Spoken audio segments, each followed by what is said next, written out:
Hey everybody, this is Greg. This is another vlog of a country gentleman, and today we're going to be talking about what if. This week at my work, which I am at right now, we had a bomb threat. Yep, we had a bomb threat. Somebody called in and said there was a bomb in the building. So I was actually at lunch when it happened. I just happened to look up and saw people piling out of this 9-story office building that's my day job.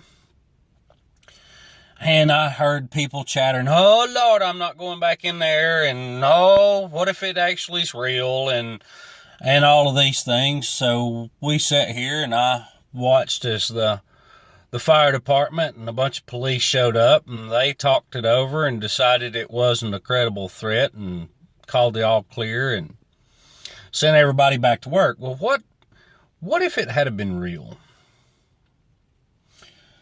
Now, I parked far enough from the building, I think, to where if it had been real, unless it would have been a very well engineered bomb, it would have been absolutely fine. It would have, of course, messed up however many days of work and everything, but I wouldn't have been in a blast zone or anything like that. But in this day and age, should we take every threat seriously? Should they have brought in the bomb squad and swept every floor to make sure that there wasn't a bomb? Probably. Did they do that? Oh, most certainly not. Because they called the all clear before my lunchtime was over. So at most, from the time that they received the bomb threat to the time that they called all clear was 40 minutes. Maybe 50.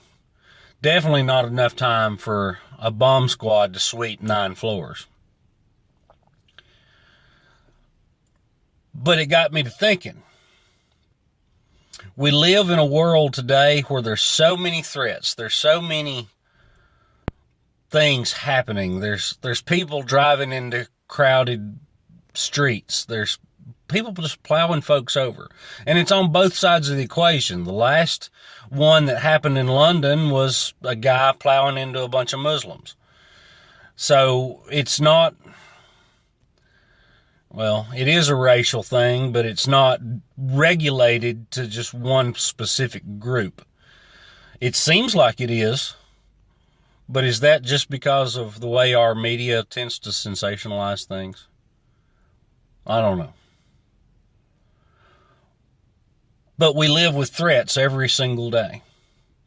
We live in a world that sensationalizes the dangerous, but then they minimize it as soon as it happens. That's not good. If you're going to sensationalize it, then you got to take everything seriously.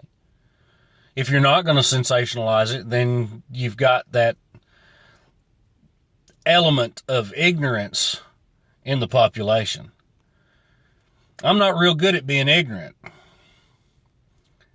but it takes a special kind of stupid to call in a bomb threat with no bomb. It takes a special kind of insane to place a bomb amongst people that have nothing to do with whatever it is you're pissed off about.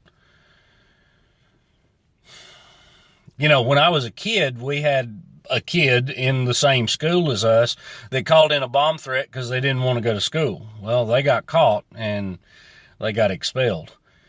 And that was an appropriate reaction.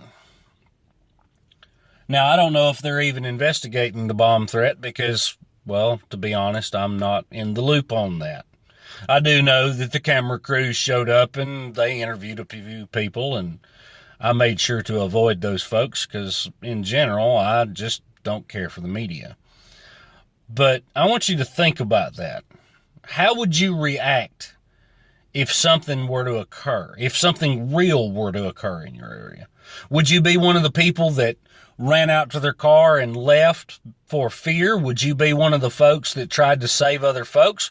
How would you react? What would you do if you had to figure out another way to get home because your vehicle happened to be in the blast radius? what would you do? I know it's kind of heavy, but that's just what happened. Got me to thinking. So I'd like to hear your thoughts on this. Have you ever been through a bomb threat? Because it's not real fun. All right. Well, that's it for this time. Step by step, we're bringing rural back. Bye-bye.